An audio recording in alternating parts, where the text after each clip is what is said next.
Hi hello నమస్తే అస్సలం వాలేకుం। ఈ రోజు మనం శ్రీ ఘటిక సిద్ధేశ్వర ఆలయానికి అయితే వచ్చున్నాము। ఈ ఆలయం యొక్క ప్రత్యేకత గురించి ప్రసిద్ధి గురించి మనం ఈ రోజు అయితే ఈ వీడియోలో మీకు వివరించున్నాము।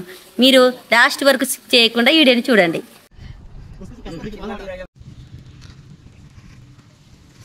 ఈ క్షేత్రం ఉదయగిరి హైవే నుండి 12 కిలోమీటర్లలో ఉంటుంది। ఇక్కడైతే మనకి మొత్తం ఫారెస్టే ఉంటుంది। మీరు మాత్రం వెహికల్లో వచ్చేటప్పుడు జాగ్రత్తగా రండి। ఇక్కడకు వచ్చే భక్తులు సొంత వాహనాలపై ఆధారపడాల్సి ఉంటుంది।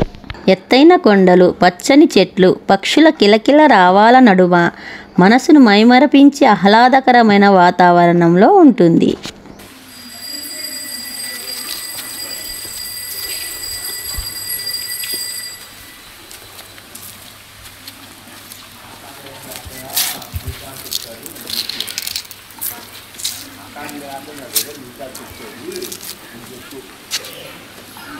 మనకి ఈ గుడి ఎంట్రన్స్లో ఈ గుడి ఉంటుంది। ఇక్కడ సిద్ధయ్య స్వామి ఉంటారు। అత్యంత ప్రాచీన శైవ క్షేత్రాల్లో ఇది ఒకటి। 6వ శతాబ్దానికి పూర్వం వెలసినట్లు స్థల పురాణం చెబుతుంది। సప్త ఋషులలో ఒకరైన అగస్త్య మహర్షి ఈ క్షేత్రంలో తపస్సు చేసి ఉమామహేశ్వరుల కళ్యాణం జరిపినట్లు నిత్యనాద సిద్ధాచార్యులు రసరత్నాకర గ్రంథంలో పేర్కొన్నారు। గుడి ద్వారానికి ఇరువైపులా ఏనుగులతో స్వాగతిస్తున్నట్లు చాలా బాగుంది।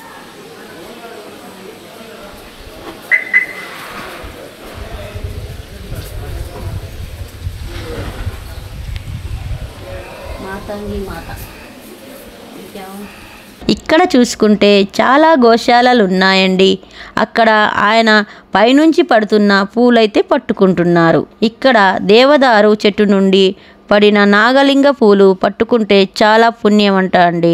వీటిని నాగలింగ పుష్పాలు కూడా అంటారు। ఎత్తైన కొండలు, పచ్చని చెట్లు, పక్షుల కిలకిల రావాల నడుమ మనసును మైమరిపించే ఆహ్లాదకరమైన వాతావరణంలో ఈ గుడి అయితే ఉంటుంది। ఇక్కడ నాగప్రతిష్టలు, శివలింగాలైతే ప్రతిష్ఠించారండి। ఫైనల్లీ నేను కూడా నాగపుష్పాలైతే పట్టుకున్నానండి। నాకైతే చాలా ఆనందంగా ఉంది। ఇక్కడున్న నందీశ్వరుల మధ్యలో ఆ నాగపుష్పాలు ఆ లింగాలపై పడుతుంటే శివుడు తనకు తాను పూలాభిషేకం చేసుకున్నట్లు చాలా చూడముచ్చటగా ఉంది। ప్రస్తుతం మనం చూస్తుంది గుడి ముందున్న నాగలింగ ధ్వజస్తంభం చాలా బాగా ప్రతిష్ఠించారు। ఈ ధ్వజస్తంభం చూడడానికి చాలా అందంగా ఉందండి।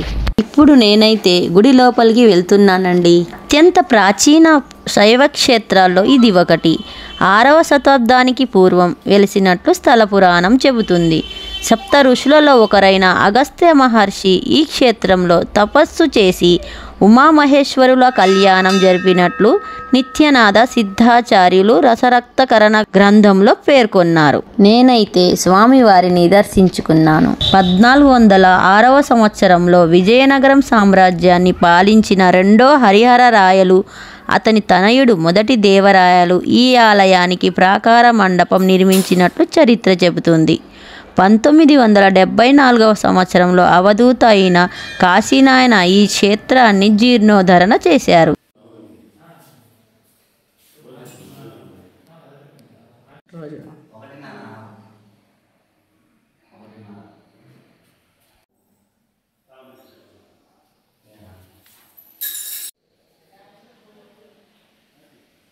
ఈ ఘటిక సిద్ధేశ్వర స్వామి వారి దేవస్థానం ఆంధ్రప్రదేశ్ రాష్ట్రంలోని నెల్లూరు జిల్లాలో సీతారామపురం మండలంలోని శ్రీ సిద్ధేశ్వర కోనలో ఉంది।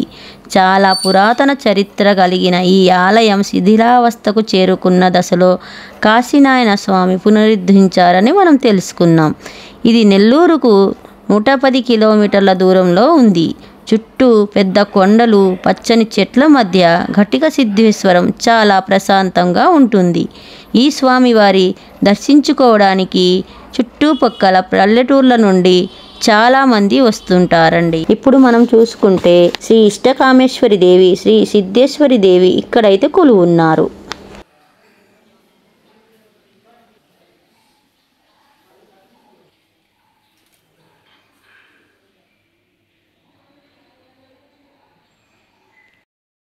ఇక్కడ చూడండి పెద్ద పెద్ద చెట్లతో మంచి వాతావరణ గాలితో ఈ క్షేత్రం ఉంది। ఈ క్షేత్రం చాలా పురాతనమైన క్షేత్రం.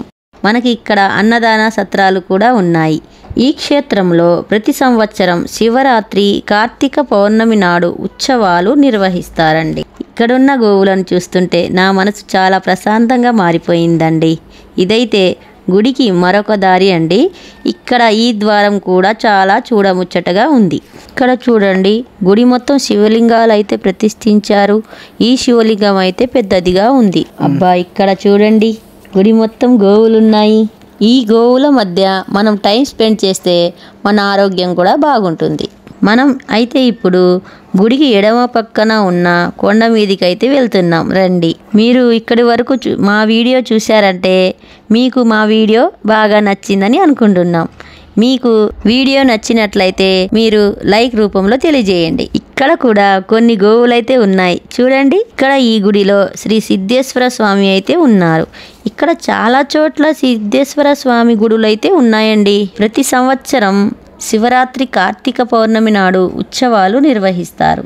ఈ ఉత్సవాలకి ఉమ్మడి నెల్లూరు, ప్రకాశం, కడప జిల్లాలతో పాటు ఇతర జిల్లాల నుంచి కూడా భక్తులు అధిక సంఖ్యలో పాల్గొంటారు. నేనైతే కొండనైతే ఎక్కుతున్నాను అండి. పైకి ఎక్కేసరికి అక్కడ కొద్దిగా అడవిలాగా అనిపించింది. భయం వేసి ఇంకా వచ్చేసాను. ఎండ అయితే మామూలుగా లేదండి. కాళ్ళైతే చాలా కాలిపోతున్నాయి. ఇక్కడ కొండపై నుంచి ఎల్లప్పుడూ నీరు ప్రవహిస్తున్నందువలన మంచినీటికి ఇబ్బంది అయితే లేదు. 1974లో అవధూత కాశీనాయన ఈ క్షేత్రాన్ని జీర్ణోద్ధరణ చేశాడు. ఇచ్చట కొలువుదీరిన ఇష్టకామేశ్వరి దేవి అమ్మవారు దసరా శరన్నవరాత్రి ఉత్సవాల సమయంలో వివిధ రూపాల్లో భక్తులకు దర్శనమిచ్చి విశేష పూజలు అందుకుంటారు. ఒకవేళ రాత్రికి ఇక్కడ ఉండవలసి వస్తే వసతి సౌకర్యాలు అయితే ఉన్నాయి. ఇప్పుడు మనమైతే గుడికి ఎదురుగా ఉన్న మెట్ల దారి గుండా వెళ్తున్నాం.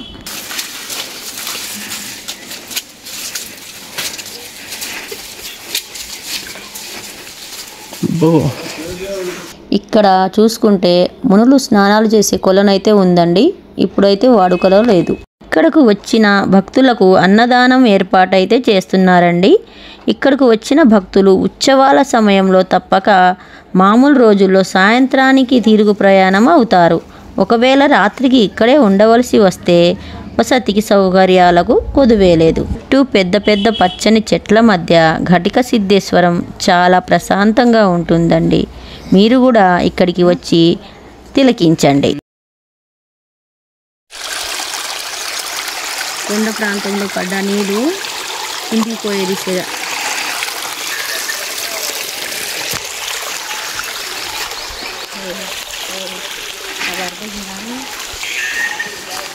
ఇక్కడ మనకైతే ఇంకొన్ని గుడులు ఉన్నాయండి. అవి కూడా చూసుకుందాం. ఇక్కడ ఏ గుడి ఉందో చూద్దాం రండి. ప్రస్తుతం గుడి అయితే క్లోజ్ చేసి ఉందండి. బయట నుంచి చూస్తే ఇక్కడ సిద్ధి వినాయక స్వామి వారు అయితే ఉన్నారండి. పిచ్చుకుల సౌండ్స్తో, గోవులతో ఈ ప్రదేశం చూడ్డానికి చూడముచ్చటగా ఉందండి. నాకైతే ఈ ప్రదేశం చాలా ప్రశాంతంగా ఉందండి. ఇక్కడైతే చూడ్డానికి అడవిలాగా ఉందండి. మనమైతే కొద్ది దూరం వెళ్ళి చూసొద్దాం రండి.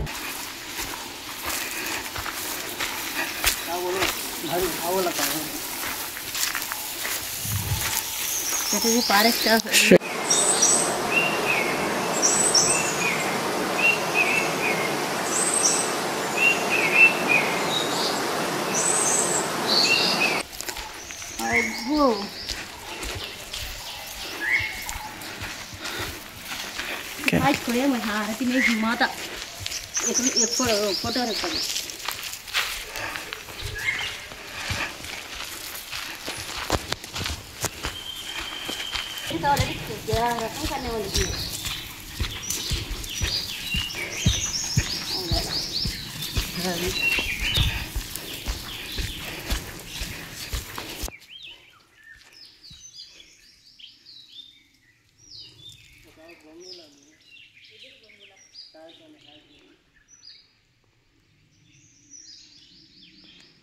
ఇక్కడైతే మేము జింకను చూసామండి.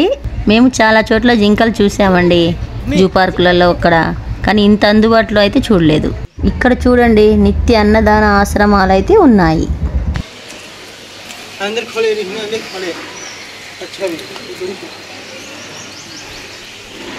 ఇక్కడ చూడండి బుజ్జి బుజ్జి ఆంజనేయ స్వామిలు.